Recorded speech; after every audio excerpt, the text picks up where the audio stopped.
오늘 우리에게 주시는 하나님의 말씀은 골로새서 3장 18절부터 21절 말씀입니다.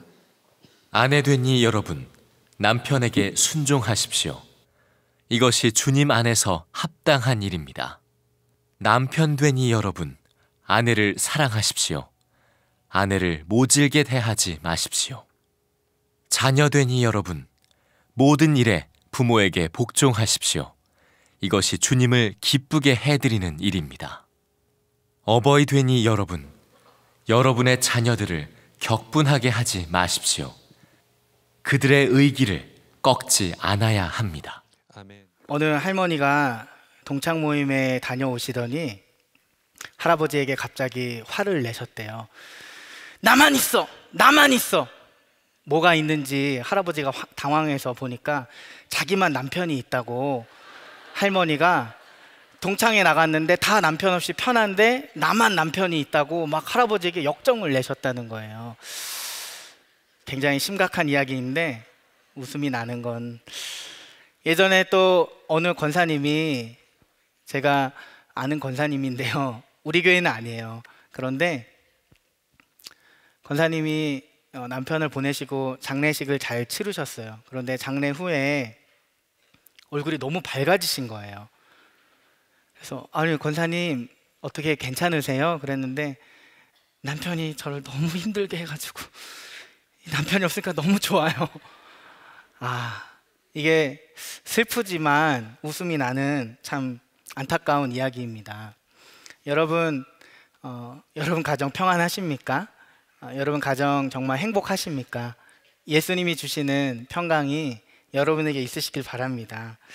오늘 말씀을 준비하면서 금요일 지지난주 금요일에 새벽에 이렇게 기도하는데 하나님 그런 마음을 주시더라고요. 우리 교회 안에 또 한국 교회 안에 가정이 아픈 분들이 참 많다.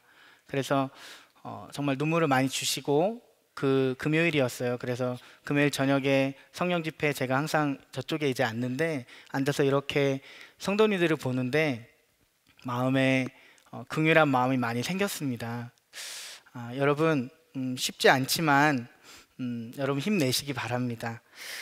예전에 어떤 집사님은 자신은 가정의 달이 더 힘들다, 가정의 달 설교 이렇게 쭉 가정에 관한 주제로 할 때에 자기 마음이 너무 어렵다, 그래서 때로는 예배에 들어갈 수 없겠더라라는 이야기를 하셨는데 너무 마음이 아프더라고요. 교회에는 오셨는데 그냥 예배는 안 들어가셨다, 그냥 가셨다고 하시는데 정말 우리 가운데 아픈 분들이 참 많이 계시구나, 어려운 분들 참 많이 계시구나 생각하게 되었습니다.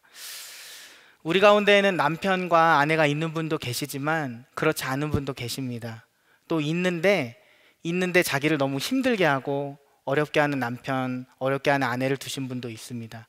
마찬가지로 부모님이 계실 수도 있고 안 계실 수도 있는데 또 관계가 너무 어려운 분들이 계십니다.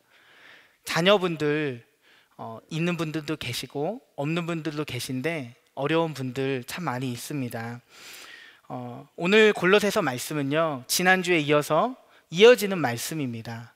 그리스도 안에서 새 사람을 입으라 말씀을 하신 후에, 그러면 그리스도 안에 새 사람을 입은 사람이 어떻게 변화되었는가, 그 변화의 가장 시작점이 어디에서부터 일어나는가를 성경은 가정이라고 말하고 있습니다.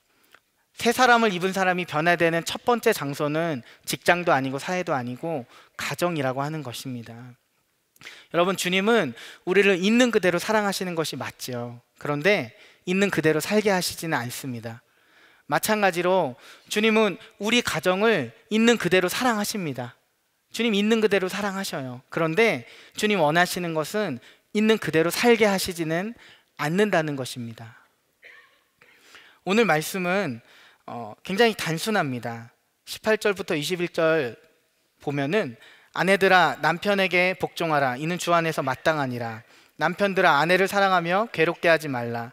자녀들아 모든 일에 부모에게 순종하라, 이는 주 안에서 기쁘게 하는 것이니라. 아비들아 너희 자녀를 노엽게 하지 말지니 낙심할까 함이라. 아멘. 그런데 이 메시지를 그대로 살아내는 것은 사실 쉽지 않습니다. 여기에 앉아 계신 아내분들에게 질문합니다. 남편에게 복종하는 것 쉬우십니까? 네, 대답 안 하셔도 돼요. 막 이렇게 끄덕끄덕 하시는 분들이 계신데, 네, 그냥 속으로 대답하셔도 괜찮아요. 남편분들에게 질문 드립니다. 아내를 사랑하고 모질게 대하지 않고 괴롭게 하지 않고 그렇게 하고 계십니까? 앉아 계신 자녀 여러분들께 질문합니다. 부모님께 순종하는 것, 부모님 사랑하는 것, 공경하는 것 쉬우십니까? 쉽게 질문 드리면 자녀에게 사랑하는 것, 부모에게 사랑하는 것 다르잖아요. 더 쉽게 질문 드릴까요? 자녀에게 돈 쓰는 게 쉽습니까? 부모에게 돈 쓰는 게 쉽습니까? 어렵습니다. 앉아 계신 아비 여러분, 아니 아버지, 어머니 모든 분들께 질문 드립니다. 여러분 자녀를 노엽게 하지 않으십니까? 세번역 성경을 보니까요, 어버이 된 여러분, 여러분의 자녀들을 격분하게 하지 마십시오. 그들의 의기를 꺾지 않아야 합니다 라고 되어 있습니다. 보통 우리들은 그렇게 생각하죠. 제가 자녀 때문에 격분합니다. 제가 자녀 때문에 화가 납니다. 오늘 아침에 교회 오시면서 어떠셨나요? 일어나라고 깨워도 안 일어나고, 밥 먹으라고 해도 안 먹고, 아주 힘들게 교회 오신 분들, 또 평상시 어떻습니까? 공부하라고 해도 공부 잘 안 하잖아요. 공부 못 하잖아요. 잘하신다고 이제 속으로 말하고 싶으신데, 어쨌든 그렇게 공부 잘 안 할 때 우리들이 대부분 부모님들이 이렇게 이야기하죠. 누굴 닮아서 이렇게 공부를 안 해? 그분이에요. 그분. 그 부모님 닮아서 안 하시는 겁니다. 네. 여러분 누구 닮았겠습니까? 자녀인데요. 여러분 오늘 말씀은 사실은 세 사람을 입었다면 너무너무 간단하게 되는 말씀입니다. 그런데 실제로 우리에겐 쉽지 않은 것이지요. 에베소서를 보니까요, 교회가 그리스도에게 하듯 아내들도 범사에 자기 남편에게 복종할지니라. 범사에, 모든 일에 아내가 남편 말 복종하는 거 쉽지 않습니다. 예수님께 하듯이 하라고요? 예수님께 하듯이 모든 일에? 어렵죠. 여러분 사실 태초에 하나님이 천지를 창조하시고 남자와 여자를 창조하셨습니다. 남자를 먼저 만들고 여자를 다음에 만드셨죠. 버전의 차이가 있습니다. 이 차이는요, 제가 묵상해 봤는데 최신형 핸드폰과 그 전 모델의 차이가 아니에요. 남자분들이 죄송해요, 투지폰이면 전화만 되고 문자만 돼요. 여자분들은 스마트폰이에요. 여자분들은 카카오톡이 되는데 남자들은 안 되는 거예요. 네, 남자분들이 굉장히 안 좋아하시는데, 남자들은요 멀티태스킹이, 그러니까 한꺼번에 여러 일을 하는 거 안 됩니다. 아주 예전에 어느 텔레비전 프로그램에서 실험을 하는 걸 봤어요. 집에 초인종이 울리고, 그리고 전화벨이 울리고, 아기도 울고, 주전자도 끓다가 소리 나잖아요. 빵 소리가 난 거예요. 다 울었어요. 내 존재가 울기 시작하니까 남편들은 어떻게 대처하는가? 어떻게 대처하는지 아세요? 막 멘붕이 온 거예요. 어떻게 하실 줄 몰라요. 근데 대개 여자분들은 딱 그 상황이 되니까 먼저 탁 가더니 가스 딱 끄시고 아기 딱 앉더니 전화 딱 받으시고 잠시만요 하더니 내려놓고 밖에 나가서 초인종 문 열고 택배 받고 다 하시더라고요. 저 이거 외우는 게 굉장히 힘들었습니다. 네, 제가 할 수 있는 영역이 아닌데 이거 다 은혜로 외운 거예요. 예, 저 안 돼요. 저는 할 수 없어요. 창세기에도 그런 말씀이 있습니다. 내가 그를 위하여 돕는 배필을 지으리라. 아담이 모자랐다는 얘기는 아닌데 아담에게 도움이 필요했던 거예요. 아담에게 돕는 배필이 꼭 필요했던 것입니다.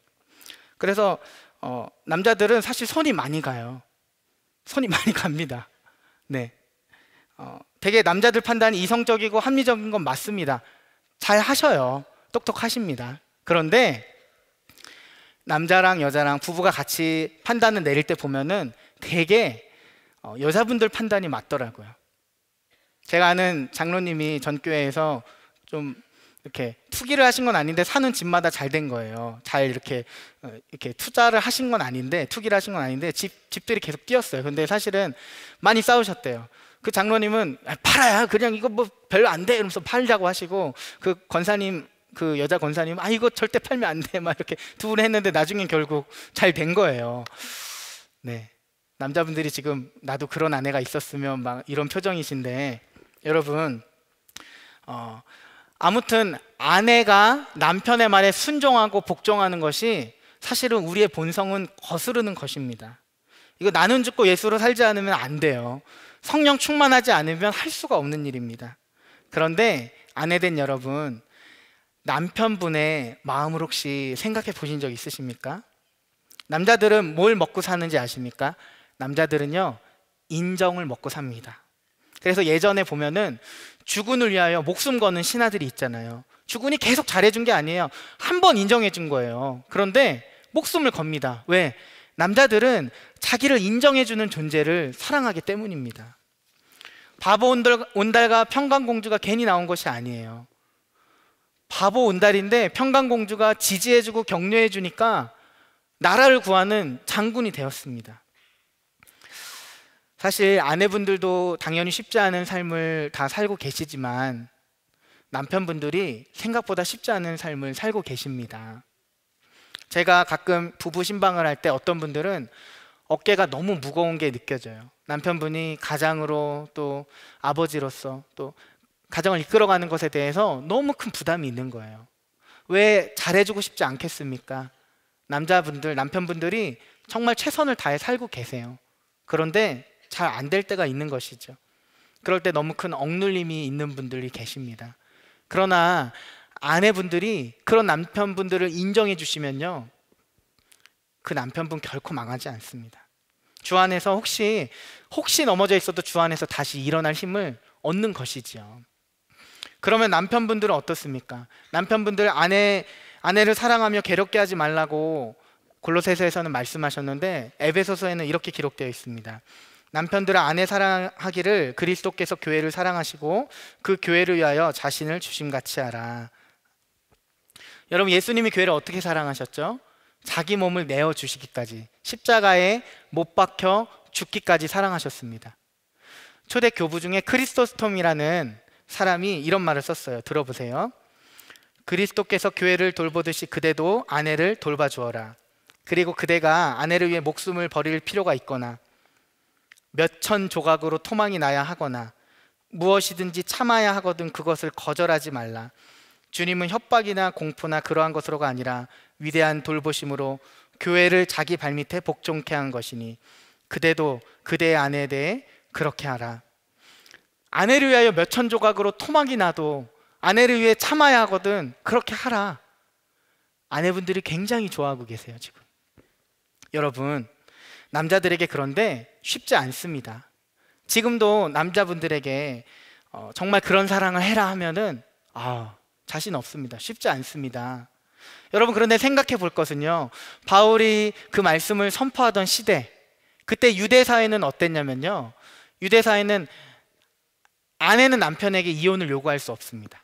그런데 남편은 어떤 이유를 들어서도 아내와 이혼할 수 있었어요. 이혼 증서와 지참금만 돌려주면, 심지어는 아내보다 더 매력적인 여자를 만났다는 이유로 이혼을 요청할 수 있었어요. 말도 안 되죠. 그런데 그땐 그런 시대였습니다. 또 그 당시에 헬라 사회, 로마나 그런 헬라 사회는 어땠는가? 결혼이 뒤죽박죽이었습니다. 그리고 그거에 더해서 가부장적인 것은 강했습니다. 남편들의 부권이라고 하죠. 얼마나 가정에서 강했는지요. 아내에게 합법적인 자녀를 얻는 일과 집안일을 돌보는 존재라고만 기대했대요. 그리고 매춘부를 만나고 밖에서 자기 마음대로 사는 것도 아무 문제 없이 허용되는 것이 바로 당시 헬라 사회였습니다. 상류층 부인들은요, 집에 갇혀 있어야 했대요. 그리고 이혼 관련 규제가 없었기 때문에 수시로 결혼하고 수시로 이혼했다고 합니다. 제롬이라는 사람이 쓴 글에 보면 로마에는 23번째 남편과 결혼했는데 그 여자는 남편에 대해 21번째 아내였던 여자가 있었다. 이해되세요? 이게 무슨 말인가 도대체. 이게 한국말인데 처음에 보다가 한참을 봤어요. 보니까 23번 남자는 결혼하신 분이고 여자는 21번 결혼했다는 말이에요.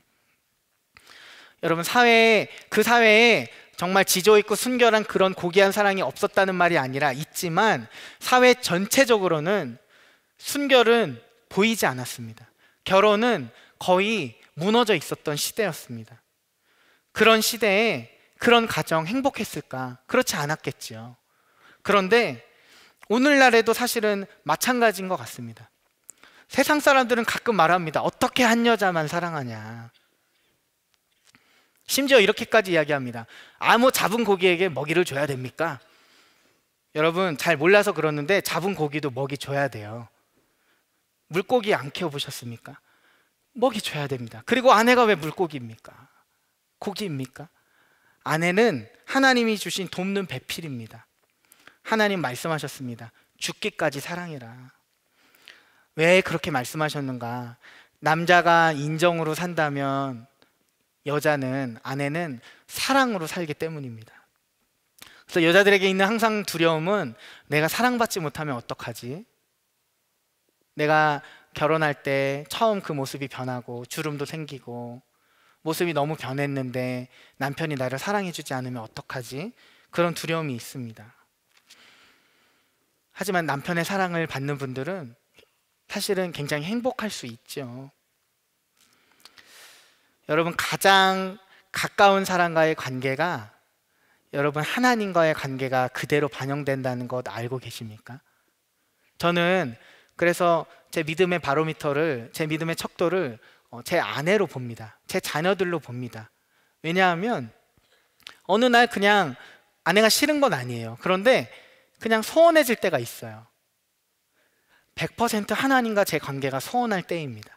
멀어져 있을 때예요. 그런데 그냥 이유가 없어요. 그런데 아내가 너무 좋고 사랑스럽고 자녀들이 너무 좋고 부모님 너무 좋고 그 마음이 부어질 때가 있습니다. 100%요 하나님과 관계가 제가 좋을 때예요. 골로새서에서는 그래서 자녀와 부모의 관계를 또한 이어서 말씀하고 계십니다. 자녀들아 모든 일에 부모에게 순종하라. 이는 주 안에서 기쁘게 하는 것이니라. 부모님께 순종하는 것이 주 안에서 기쁘게 하는 일이라고 합니다.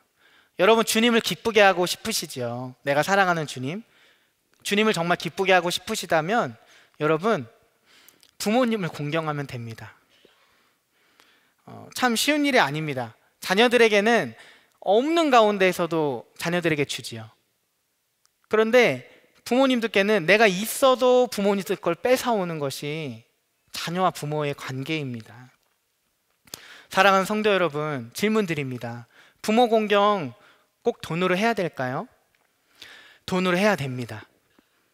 제가 결혼 예비학교 오신 부부에게 그렇게 말했더니 깜짝 놀라더라고요. 돈 얘기할 줄 몰랐는데.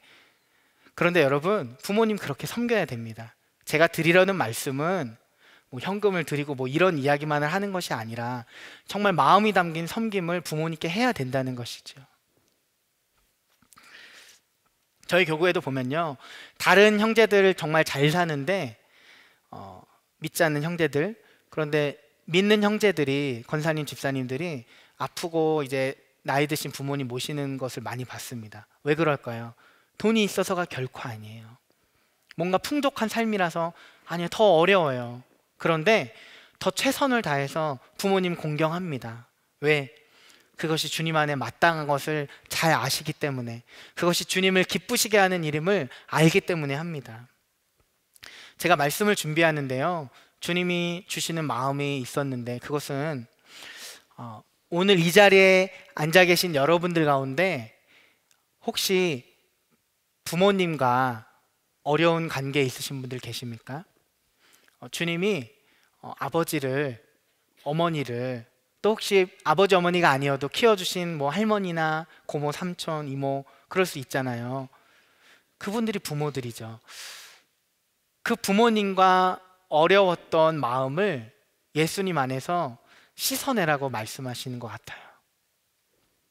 사실 쉽지 않죠. 우리에게 엄청난 벽이 있는 것 같이 느껴질 때가 있습니다. 그런데 주님은 말씀하셔요. 용서해라. 용서하라. 사랑해라. 여러분, 용서에는 놀라운 힘이 있습니다. 용서는 그냥 참는 게 아니에요. 바보같이 그냥 있는 게 용서가 아닙니다. 용서는 적극적인 행동입니다.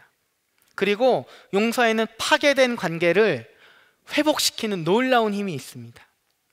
물론 우리 힘으로는 어렵습니다. 그러나 오늘 여러분 이따 기도하실 때, 또 오늘 하루, 또 계속 일주일 동안 부모님과 또는 시부모님과 혹시 어려운 분들이 혹시 계시다면 여러분 용서하십시오. 주님이 주시는 마음입니다. 또한 이어서 주시는 말씀, 놀라운 말씀인데요. 아비들아 너희 자녀를 노엽게 하지 말지니 낙심할까 함이라. 아버지들에게 자녀를 노엽게 하지 말라고 하는데 이거 굉장히 놀라운 말씀입니다. 왜냐하면 그 당시에 아버지의 권세, 부권이라고 해서 아버지의 권세는 너무 컸습니다. 심지어 자녀들을 노예로 보낼 수도 있었고 사형에 처할 수도 있었다고 해요. 보통 로마 시대의 아버지들은 아내가 아이를 낳으면요 와서 아이를 들어 올리면 그 아이를 키웠다고 해요. 그런데 아버지가 보고 내려놓고 그냥 간다, 나간다, 그럼 그 아이는 버려졌어야 한다고 합니다. 지금은 이해가 안 되죠. 그래서 그렇게 버려진 아이들이 로마 강장에 버려지면 주워가는 사람들이 주워가서 노예로 팔고 정말 좋지 않은 곳에 아이들을 많이 학대하고 팔고, 또 아까 말씀드렸던 대로 결혼관이 굉장히 뒤죽박죽한 그런 시대, 또 아버지의 권세는 너무 큰 시대에서 자녀를 노엽게 하지 말라, 엄청난 말씀이었죠. 바울은 그런데 그런 시대적 상황 가운데 말씀을 선포했던 것입니다. 가정이 무너져가고 남편과 아내의 사랑이 무너지고 부모와 자녀의 관계가 무너져가는 시대 가운데 그리스도로 옷 입은 새 사람이란 어떻게 살아야 하는지 말해준 것입니다. 오늘 말씀은 우리들에게도 동일하게 적용되는 것입니다. 여러분, 자녀를 노엽게 하지 마십시오. 자녀로 격분하게 하지 마십시오. 제가 어제 말씀 준비하면서 사랑홀에 가서 이렇게 원고를 놓고 시연을 하면서 연습을 하는데 밤에 늦은 시간에 제 아들을 데리고 갔어요. 7살짜리 아들인데 말씀을 막 연습하다가 아이에게 한번 묻고 싶은 거예요. 좀 긴장되지만 묻기 싫었지만, 선우야, 제 아들 7살인데요 선우야, 내가 혹시 아빠가 혹시 너를 화나게 하고 너무너무 속상하게 해서 기억에 남는 그런 아픔이 있니? 혹시 너무너무 화가 났던 게 잊혀지지 않는 순간이 있어? 제 가슴이 쿵쾅쿵쾅 뛰었습니다. 얘가 뭐라고 대답할까? 이렇게 생각을 하더니 없는데? 없어? 이렇게 말을 했습니다. 저 10년 감수했습니다. 물어보면서 괜히 물어봤다는 생각을 했었는데 다음엔 안 물어보려고요. 그런데 계속 주 안에서 이 아이를 격분시키지 않고 이 아이가 화내지 않도록 잘 키워야겠구나, 그런 생각이 들었습니다. 저희 교구에서 어느 분이 아이들 데리고 올 때 교회 데리고 오는 것이 너무 힘들다, 오면은 얘가 잠만 잔다, 너무 힘들다, 속상하다. 그래서 제가 말씀드렸어요. 권사님, 그분, 그 자녀분이요 엉덩이 두드려주면서 칭찬해 주셔야 돼요. 왜냐하면 그분은 아직 하나님 몰라요. 예수님도 몰라요. 그런데 어머니 때문에, 아버지 때문에 오시는 거예요. 지금 교회 안 나오는 배역한 자녀들이 얼마나 많은데요. 그러니까 일단 칭찬해 주세요. 혹시 알아요? 그 자녀가 교회의 기둥 같은 일꾼이 될지 어떻게 합니까? 여러분, 오늘 말씀은요, 그래서 누군가를 향한 타겟 설교가 아닙니다. 이제 남편들이 이렇게 말할 수 있죠. 여보 이거 봐, 이거 순종하라잖아. 나를 맨날 순종시키려 하지 말고 여보가 순종하라고. 그게 아니고, 여보, 정말 어려운데 주님이 당신을 죽기까지 사랑하라래. 크리소스톰, 이 사람은 여보 대신 찢어 죽김을 당해도 여보를 사랑하고 용납하라네. 여보, 내가 목숨 걸고 사랑할게. 아내분들도 마찬가지입니다. 남편, 이거 봐, 나를 죽기까지 사랑하시라고 여기 써 있죠. 쓰레기 버려줄 수 있어? 죽는 거보다 그게 더 어렵지? 나한테 죽어볼래? 이렇게 하시면 안 되고요. 아내분들은 남편, 내가 복종하지 못했던 거 있다면 미안해요, 용서해 주세요. 그리고 내가 복종할게요. 여보에게 순종할게요. 여보 잘할 수 있어. 여보 격려해요. 여보가 정말 최고예요. 자녀들도 마찬가지입니다. 아버지, 지난주에 저를 격분케 하셨죠. 나 그거 기억하고 내가 영성일기에 다 써놨거든요. 그게 아니고, 아버지, 어머니 제가 공경하지 못했네요. 죄송해요. 공경할게요. 부모님들도 마찬가지죠. 아, 봐라, 순종하라고 써있지 않냐. 공경하라고. 야, 계좌 불러줄게. 그게 아닙니다. 내가 혹시 너에게 격분하게 한 적은 없었니? 너 화나게 한 적 혹시 모르지만, 혹시 내가 그러려고 그런 건 아니지만 그래도 혹시 화나게 한 적 있었니? 그런데 또 자녀들이 얘기한다고 그때 내가 그거 그 내 마음도 몰라주고 막 이렇게 하시면 안 되고요. 그랬었니? 그때 너가 속상했겠구나. 미안하다. 주님이 너를 화나게 하지 말라고 하셨는데 미안해. 사랑하는 성도 여러분, 마무리하겠습니다. 명절 때가 되면 많이 나오는 쓰레기 중에 박스 쓰레기가 있죠. 그렇죠? 김 박스, 사과 박스, 배 박스, 참치 박스, 다양한 쓰레기들이 있는데요. 여러분, 박스에서 중요한 건 뭐죠? 박스가 아니라 박스 안에 있는 내용물이죠. 다 없으니까 다 뺀 거잖아요. 여러분, 아무리 멋지고 아름다운 박스가 있어도요, 그 안에 음식물 쓰레기가 담겨 있으면요, 그건 음식물 쓰레기 박스입니다. 그런데요, 아무리 좀 허름해 보여도요, 겉보기엔 너무너무 별거 아닌 것 같은데 그 안에 다이아몬드가 있으면 그것은 다이아몬드 박스입니다. 그거 누가 주시면 여러분 가져가시겠어요? 안 가져가시겠어요? 네, 가져가야지. 여러분, 마찬가지입니다. 가정, 우리 자신, 우리 안에 누가 계십니까? 예수님 계십니다. 질그릇 안에 보배라고 하셨는데 질그릇 같은 우리들 안에 예수님이 계시다면 우리 가정도 마찬가지입니다. 우리 안에 예수님 살아 계셔요. 마찬가지로 가정 안에 예수님 살아 계십니다. 그렇다면 우리 생각에 이미 상한 관계, 이미 늦은 것 같은 관계, 이제는 포기한 관계, 이제는 용서할 수 없는 관계 혹시 있다면 주님이 그 안에 들어가셔서 회복시켜 주시기 원하십니다.